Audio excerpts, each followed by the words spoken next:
Bapak Ibu, para saudari dan saudara, minggu lalu, minggu sore, ketika setelah misa, saya didatangi beberapa orang yang kecewa kepada saya karena misanya selesai jam 6 kurang 5. Jadi minggu sore kemarin misanya cuma 55 menit.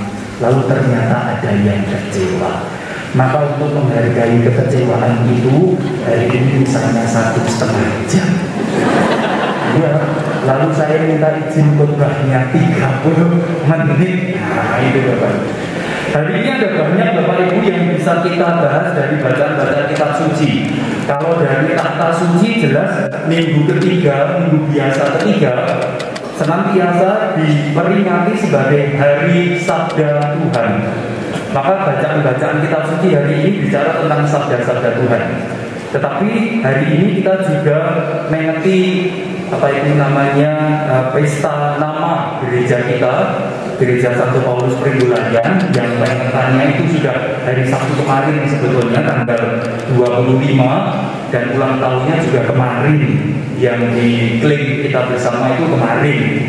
Lalu hari ini ekstensinya.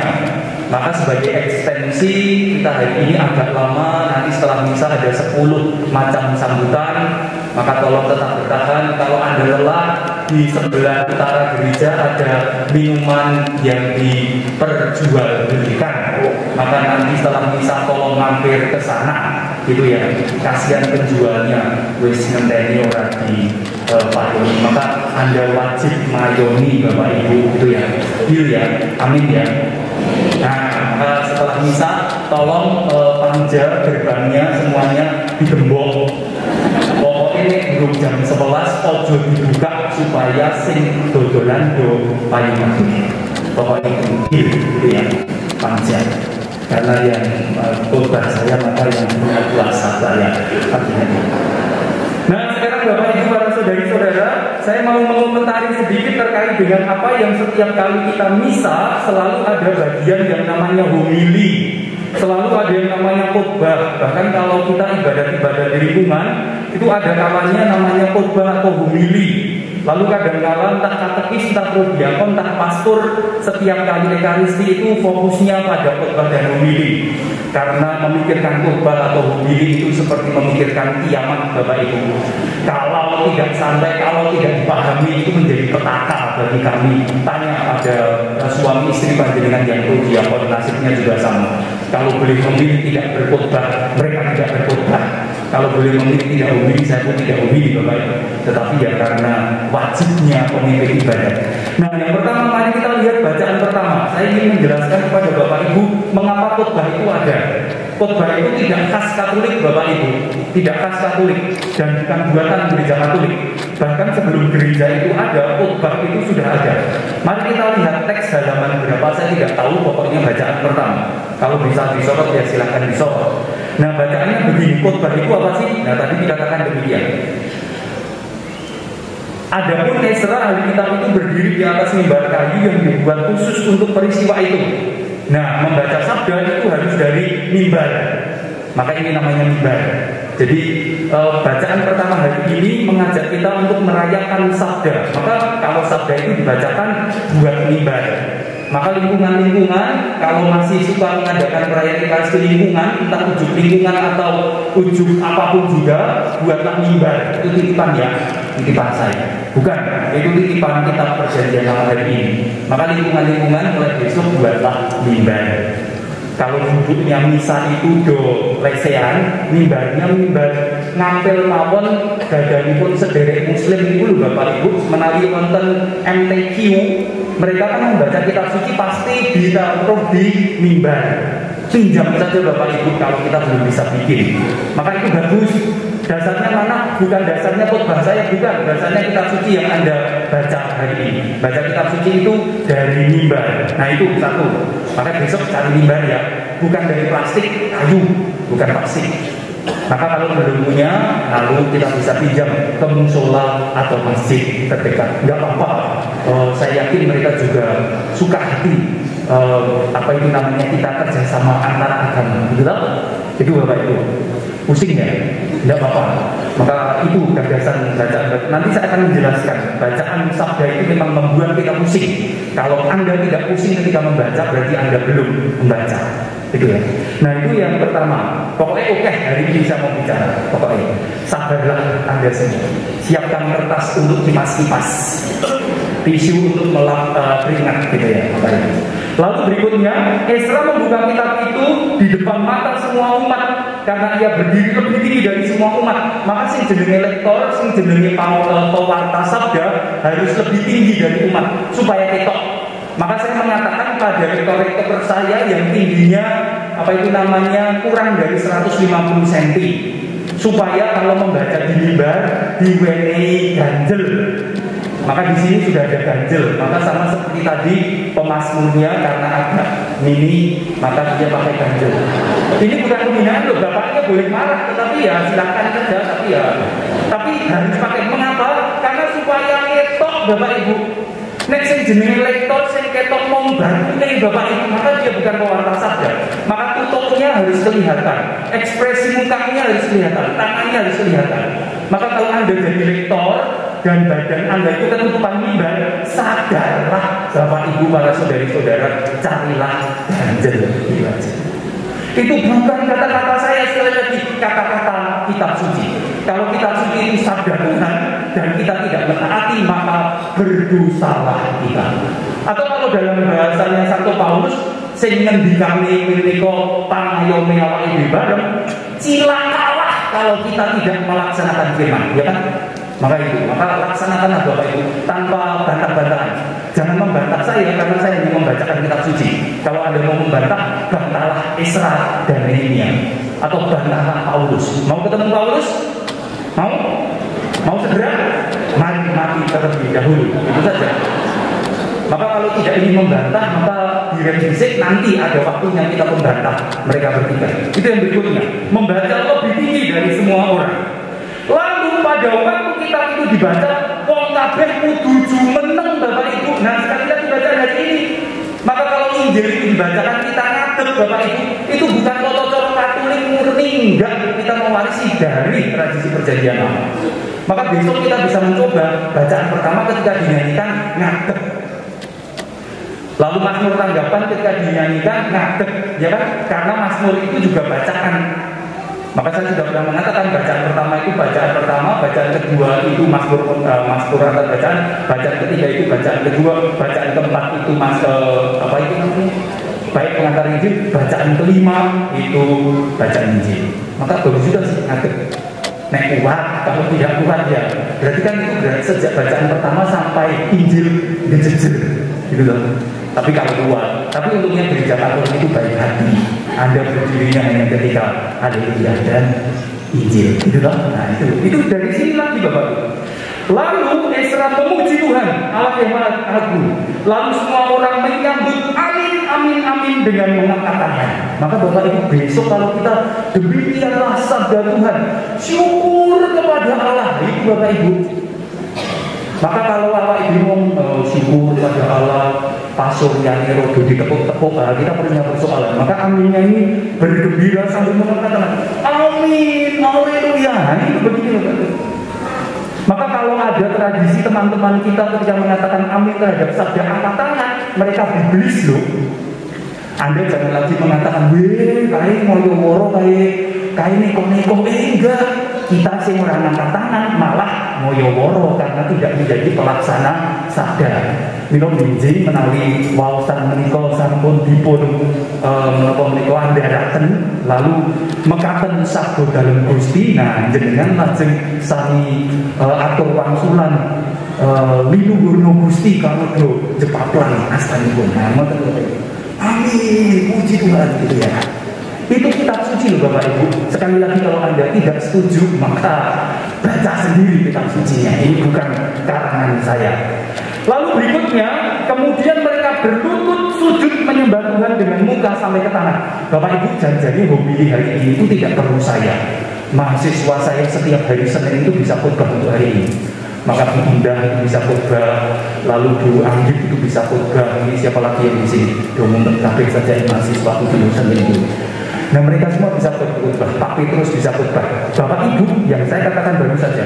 Kemudian mereka berlutut dan sujud menyembah kepada Tuhan, muka sampai ke tanah. Ini cara sembahyang Abraham sampai orang Israel. Ini cocok-cocok, nyuwun sewu Bapak Ibu, sholat. Tuhannya boleh tertawa, boleh tidak percaya, tetapi kalau ada diskusi dengan teman-teman kita Muslim, ini cocok-cocok sholat. Ketika Anda mendengar sabda, Anda berlutut sujud menyembah Tuhan sampai muka, sampai ke tanah. Apakah kita pernah menghormati sabda sampai menundukkan kepala, menyujud sampai ke tanah? Enggak. Oh, itu kata kitab suci. Maka dengan demikian, jangan-jangan teman-teman kita Muslim itu lebih Katolik daripada kita, loh Bapak Ibu. Anda boleh tertawa, boleh tidak percaya, itu kata kitab suci ini kok. Halo, bagaimana? Maka kita perlu belajar dari teman-teman kita Muslim, karena mereka lebih Yahudi daripada kita, lebih Israel daripada kita, lebih Abrahamis daripada kita. Begitu Bapak Ibu. Maka besok ketika sabda Tuhan selesai dibacakan, nyuwun tulung mangke medal saking deretan bangku, lajeng sami sumujud sedaya. Nah itu kata kitab suci, bukan kata-kata saya Bapak Ibu. Itu ya. Maka ini khotbah apa, tetapi saya hanya ingin mengatakannya. Nah, ini sekarang kita masuk ke bagian apa itu? Gitu ya. Maka itu Bapak Ibu, itu syarat. Lalu nah ini khotbah bumi itu apa? Khotbah atau bumi ini adalah keterangan-keterangan sehingga bacaan bisa dimengerti. Maka yang saya sampaikan ini sekedar komentar-komentar supaya Bapak Ibu bisa memahami Esra dan Nehemia. Tambahan lagi Bapak Ibu, dalam bacaan pertama itu luar biasa kalau kita bisa memahami siapa itu Esra, siapa Nehemia. Kalau kita membaca bacaan pertama, maka itu relevan untuk hidup kita sebagai pasamuan Katolik. Mengapa? Karena harus ada kerjasama antara hierarki dan pemimpin-pemimpin jemaat. Esra itu imam, dia nabi, tetapi Nehemia itu gubernur, tangan kanan Raja Persia, artinya orang yang disuruh mengurus kekayaan Persia. Lalu ketika semua orang Israel yang dalam pembuangan itu diberi kesempatan pulang ke wilayahnya, maka Nehemia itu si tangan kanan itu celatu marang rajanipun, Bapak Ibu, ratunipun. Kalau diperkenankan, bolehlah saya pulang membantu membangun kembali negara saya. Lalu kalau boleh, jangan hanya sekedar diberi izin membangun, jangan hanya sekedar diberi izin pulang, tetapi tolong saya juga disangoni IMB. Nah, ini. Maka kalau membaca ini Bapak Ibu, kita tahu persis gereja itu bisa dibangun, apa itu kudu taat karo pemerintah Bapak Ibu ngenteni IMB ini muncul di sini. Nah, itu bacaan pertama hari ini. Lalu Nehemia itu tidak hanya sekedar yang penting IMB ini turun, enggak. Nehemia itu kalau dalam cerita selanjutnya, kalau Bapak Ibu membaca Nehemia, dia tidak hanya minta diberi izin pulang sekian tahun, tidak hanya sekedar minta diberi sangu, tidak hanya sekedar minta diberi IMB, dipastikan IMB-nya ada. Nehemia juga minta, nek aku uga paringono Bapak Ibu tentara-tentara sing bisa njogo situs bangunanku. Nah itu Bapak Ibu. Maka kerjasama antara hierarki dan pemimpin yang bisa menjembatani. Maka kalau membaca bacaan pertama hari ini, gagasannya adalah doa kita untuk ulang tahun kita tahun ini yang ke-7 adalah ini Bapak Ibu. Semoga semakin erat kerjasama antara hierarki dan pemimpin-pemimpin jemaat yang bisa menjembatani kepentingan pemerintah, kepentingan kita, dan kepentingan semua. Itu yang kita butuhkan. Maka mari kita cari dari antara kita siapa yang bisa diorbitkan, tokoh-tokoh umat yang bisa menjembatani semua. Itu doa kita ke depan. Doa Esra Nehemia adalah bacaan pertama. Amin. Nah itu baru bab pertama. Nah sudah 15 menit. Sukses saya pokoknya. Mau ngomong suwe ini gampang. Itu yang pertama. Semoga Anda ingat. Romo Ari boleh tidur saja, tidak apa-apa. Karena Romo Ari setelah ini akan berkelana, maka ya, istirahat dulu nanti supaya tidak ngantuk dalam perjalanan. Nah itu yang pertama 15 menit, lalu berikutnya yang 30 menit kedua Bapak Ibu. Nah dalam bacaan Injil. Dalam bacaan Injil kita diingatkan ada satu nama Bapak Ibu yang terkenal, yaitu Theophilus. Theophilus itu Bapak Ibu, supaya kita tadi sebetulnya saya mau mengubah, saya tidak mau membacanya Theophilus, karena Theophilus itu sebetulnya masih dilematis, masih problematis orangnya itu ada atau enggak. Anda yang bawa HP tolong cek di HP Anda masing-masing. Apakah Theophilus itu benar-benar sosok yang historis atau enggak? Silahkan cari. Ahli kitab suci rupa-rupanya masih berdebat, betulkah ini orang yang betul-betul eksis atau hanya sekedar julukan akan sesuatu predikat. Nah ternyata hari ini saya akan mengatakan Theophilus itu hanya sekedar predikat. Saya tidak mengingkari itu orang, tetapi predikat. Predikat untuk apa? Predikat untuk orang-orang yang mencintai Allah. Maka bacaan Injil hari ini sebetulnya kata-katanya adalah hai orang-orang yang mencintai Allah yang mulia. Nah gitu Bapak Ibu. Maka kalau Anda cinta kepada Tuhan, maka Anda itu Theophilus. Theo gitu Bapak Ibu. Maka Anda itu Theophilus Bapak Ibu, pecinta Tuhan. Maka kalau Anda masih suka sembahyang, itu maka Anda itu adalah Theophilus. Nah, kalau hari ini Kak Vatikan itu mengatakan hari Minggu biasa ketiga itu adalah Minggu Sabda Ilahi, Dei Verbum, Bapak Ibu, maka bacaan hari ini mengajak kita lebih spesifik. Orang yang mencintai Tuhan itu pertama-tama bukan orang yang sembahyang menurut peringatan hari ini, meskipun sembahyang itu juga kategorinya mencintai Tuhan, tetapi gagasan orang yang Theophilus mencintai Tuhan itu adalah pembaca firman. Nah pertanyaannya, silahkan ngacung Bapak Ibu, siapa yang setiap hari masih menyempatkan waktu membaca firman? Angkat tangan. Nah itulah Theophilus, yang lainnya mungkin apa Bapak Ibu? Biasanya di situ bacaan. Jadi Theophilus itu artinya setiap hari memberi kesempatan saya membaca firman. Atau saya sedikit korting Bapak Ibu, setiap hari siapa yang membuka WA group dan yang dibaca adalah kutipan-kutipan kitab suci yang dikirim oleh siapa? Wih, ada juga yang lainnya. Hasil yang ini bisa dibahas, no? Nah, ini bacaannya. Maka kalau kita mau menjadi Theophilus, maka bacalah firman. Mengapa membaca firman? Bacaan Injil hari ini Bapak Ibu memberikan teladannya. Tadi dikatakan, kepadanya diberikan kitab Nabi Yesaya. Dan setiap kali Tuhan Yesus datang ke rumah ibadah untuk membaca dari Alkitab. Pak, Bu, kita baca Alkitab kita. Saya itu kadang-kala geli, karena kadang-kala saya didatangi oleh orang muda Katolik atau orang-orang dewasa Katolik, lalu bercerita pada saya, Romo, di kitab suci agama lain itu ternyata Yesus Kristus implisit diceritakan.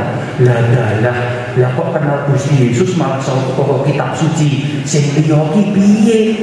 Lalu kalau ditanya, lah kowe maca kitab sucimu dhewe ora? Kowe mboten ngomong. Lah wong teng kitab sucine sanes mawon kok nonton Gusti Yesus kok mosok dadak maca kitab sucine dhewe.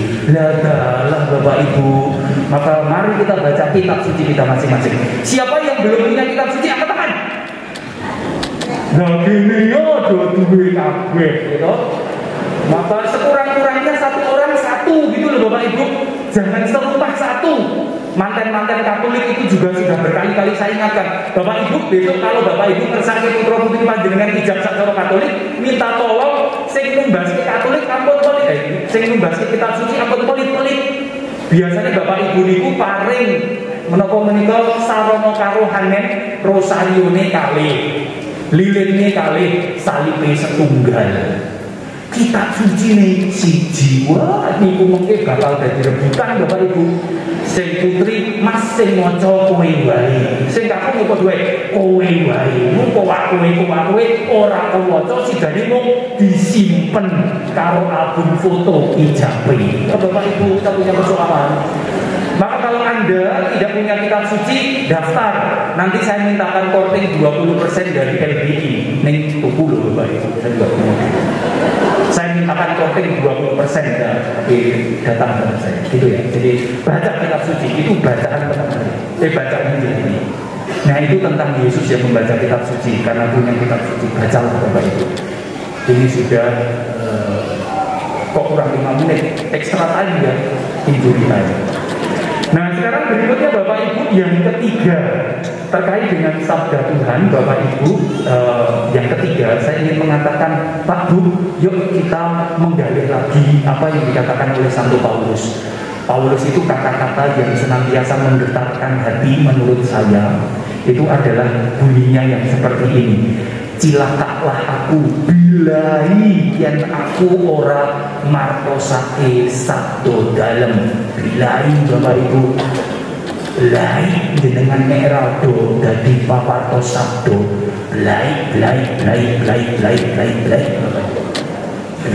cilaka. Maka celaka bagi si Paulus itu Bapak. Nah ini saya tidak merasa bersalah mengatakan jenengan itu bakal bisa jadi orang celaka loh. Karena jenengan mengayom pada Santo Paulus. Bagi Paulus celaka itu bukan karena saya di PHK. Enggak. Paulus itu di PHK enggak merasa celaka. Ya toh? Dia itu kan di PHK jadi guru Farisi. Tapi dia tidak merasa celaka. Bahkan Paulus mengatakan, untung aku di PHK.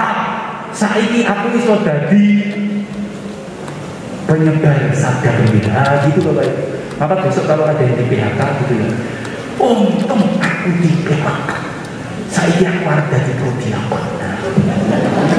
Enggak sih, tapi aku akan jadi pewarta sabda. Itu kata Paulus. Maka Paulus juga mengatakan semuanya yang dulu itu saya banggakan sekarang anggap apa? Sampah. Hanya demi Injil. Maka itu kata Paulus. Maka itu pula yang saya katakan, Bapak Ibu para saudara-saudara, pada minggu biasa ketiga, minggu sabda Tuhan, Vatikan mengajak kita untuk memiliki 3 gerak sebagai pewarta sabda, sebagai Theophilus zaman sekarang. 1, yuk kita kembali baca firman. Baca, Bapak Ibu, pertama harus baca. Lalu kedua, biarkanlah firman memporak-porandakan, membongkar, menghajar hati dan pikiran kita. Kalau firman yang kita baca itu hanya lewat begitu saja, maka ada yang salah. Kalau menurut ajaran gereja Katolik, kalau firman itu mau berdaya guna, ketika kita baca harus sama seperti baca Injil. Setan itu menggocok nanti loh. Jadi sabda itu kalau benar Anda baca, Anda pikirkan, Anda pertimbangkan, Anda lelimbang, maka pikiran, hati dan budi Anda akan terganggu, goyah, panik, bingung. Nah itu berarti. Maka siapa yang membaca firman selalu bingung, angkat tangan. Oh berarti benar Bapak Ibu belum ada yang baca. Kalau Anda mengatakan saya membaca firman selalu bingung, betul Bapak Ibu, itu kata ajaran gereja Katolik. Maka bacalah dan rasakanlah kebingungannya Bapak Ibu. Dan kalau kita bingung, maka kita berpikir janjani piye. Nah setelah janjani piye ini kecekel Bapak Ibu, tahap yang ketiga, wartakanlah itu kepada siapapun juga. Ning sing diwartake ampun bingungi, ya aku bingung, iki Gusti ngomong apa.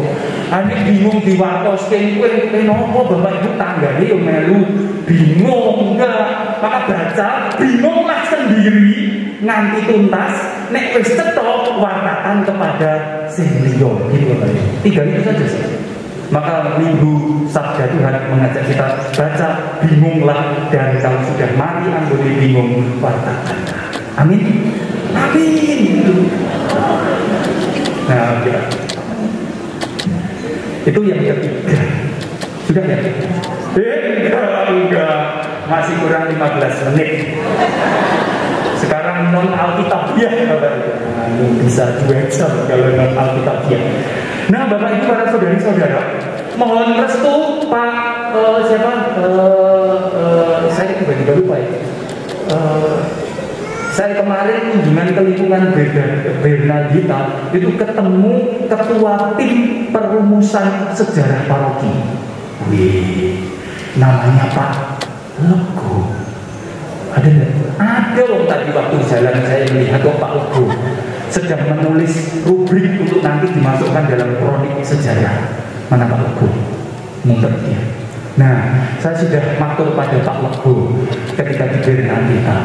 Lalu ketika di CB saya sudah ketemu Simbah Mujono. Wonten boten iki Simbah Mujono. Wah kok sing tak presensi Dora Pramu. Wah, saya tidak punya pembenaran untuk bersembunyi kalau begini Bapak Ibu. Nah, saya sudah mengatakan pada mereka, lalu Bapak Ibu di tempat kita itu kan sedang hangat sedikit menyala, itu kan cara hidup kita diberi oleh menyala, itu bagus sih. Terkait dengan sejarah paroki. Lalu Bapak Ibu kadang-kala kita punya persoalan. Di beberapa kesempatan di lingkungan saya tanya, Romo janjane gerejane awake dhewe kuwi lak kados sing dingendake Romo Ari wau sampun umure 39 tahun. Iyalah pusing Bapak Ibu, sekedar ingkang ayam mriki ayam. Nggih, sakmenika dipun etan malih dipenggalih. Menapa menika tegesipun pasamuan. Nah, itu yang saya katakan kemarin di lingkungan. Apa itu pasamuan? Pasamuan itu Bapak Ibu perkumpulan orang-orang beriman. Nah, yang menjadi persoalan Bapak Ibu kalau kita belajar dari paroki-paroki yang lain yang lebih purba dari kita. Paroki purba itu mana ya? Purba Wargayana itu purba, lalu Purbayana itu purba, Purba Loro itu bukan yang purba itu. Jadi kalau yang purba itu, kalau menghitung gerejanya madeg wiwit kapan? Nah Pak Mujono kalau ini saya Bapak Ibu nalika paring pangandikan biyen Romo jaman kuwi isih enom. Niki kula edit sithik-sithik Bapak Ibu mergani kula mboten kelingan cetok. Oh, zaman ki isih enom riyen pas gereja niku peletakan batu pertama pas angin gede udan deres dan ini disetujui oleh Pak dan Bu Tama. Pas udan deres, silakan dicek. Jadi Bapak Ibu itu peletakan batu pertama. Lah nek gerejanya awake dhewe madheke titik kapan? Sekali lagi mari kita belajar dari gereja yang purba, gereja lebih awal. Sejarah berdirinya gereja itu biasanya ditandai dengan kapan di lingkungan Etan Bintaran itu pertama kali diresmikan ada misa secara teratur. Lajeng Simbah Mujono Romo menawi ngaten gerejanya awake dhewe kudune luwih tuwa mbangane 39 tahun. Leres Mbah. Jadi Bapak Ibu kalau kita bicara gerejaku umurnya pirang tahun, Anda harus cek kembali dipimpin oleh Pak Legowo. Nah itu tadi Pak Legowo Bernardita. Carilah di sejarah Bintaran kapan pertama kali lingkungan Jaban Bintaran, Etan Bintaran diberi jadwal misa. Nah itulah jadinya pertama kali madegi pasamuan Pringgodayan. Lalu ketika saya di Bernardita terus rembugani Bapak Ibu, lalu sudah itu satu lingkungan Bapak Ibu, tiba-tiba sejarah gereja madegi pasamuan wis ana telu. Wis sak lingkungan Bapak Ibu Bernardita. Ada yang mengatakan madege tanggal 15 Agustus tahun piro berarti Bapak Ibu. Satu lalu mengatakan misa pertama 15 Agustus Maria Assunta. Lalu orang kedua mengatakan malam Setu. Lalu berikutnya ada yang mengatakan malam Minggu. Nah saiki wis diribut mau dhewe-dhewe Bapak Ibu. Lalu saya mengatakan pada Pak Mujono, lalu kepada Pak Lego, Pak Mujono, niku Mbah Naryo tasih sugeng, niku Mbah Tantomo tasih sugeng. Sing dados seksinipun madegi misa sepisanan. Monggo sami dipadosi ya, menika madegi pasamuan Bapak Ibu. Maka Romo Ari tadi betul, kalau kita 39 itu 39 usia bangunan gereja kita lama. Tapi agak salah juga. Mengapa? Karena sudah 2 tahun gereja lama kita non-existing lagi. Maka gereja kita lama itu usianya kalau dilihat dari gregernya, maka kita perlu rendah hati mengatakan no more. Tidak ada lagi. Maka selesai usia bangunan kita 37 tahun. Tetapi sebagai kenangan dulu pernah ada Pak Simon putranya Pak Mujono itu mengatakan Romo diperingati saja peletakan batu pertama. Nah kalau peletakan batu pertamanya bisa 39 tahun. Tetapi Anda juga ditambah lagi. Maka nanti kalau di teks misa Bapak Ibu tulisannya oke banget. Madeke pasamuan Pregolayan mbuh tahun piro. Madeke gereja perdana, artinya gedung pertama 86. Repot malih Bapak Ibu parokinya 2018 nanti tambah ulang tahun bangunan baru sing saiki lagi umur September, Oktober, November, Desember, Januari lagi 5 sasi durung kukutan gitu Bapak Ibu. Maka kita punya macam-macam untuk dipeleti Bapak Ibu. Nah, maka mumpung poro pini Yosua menika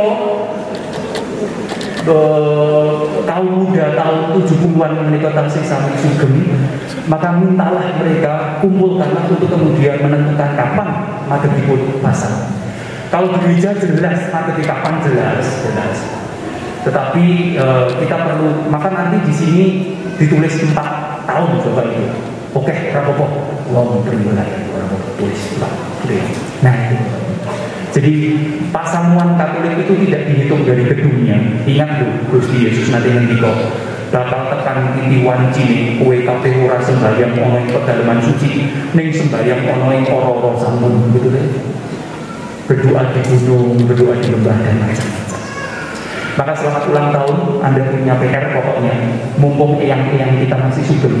Anak-anak muda yang kuliah ilmu sejarah, yang kuliah kronik, silahkan bantu para pini sepuh kita untuk menuliskan sejarah secara historis sesuai dengan keilmuan yang Anda dapat, supaya nanti sejarah kita benar-benar bisa dipertanggungjawabkan dan setiap masa punya nilainya sendiri-sendiri.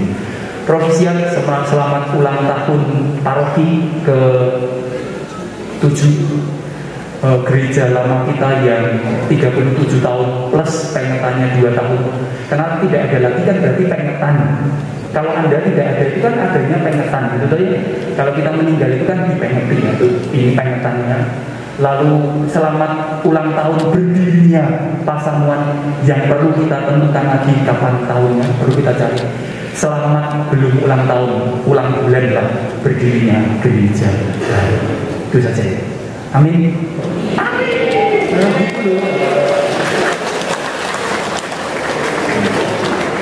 Dimuliakanlah nama Tuhan ini dan sepanjang segala masa. Amin.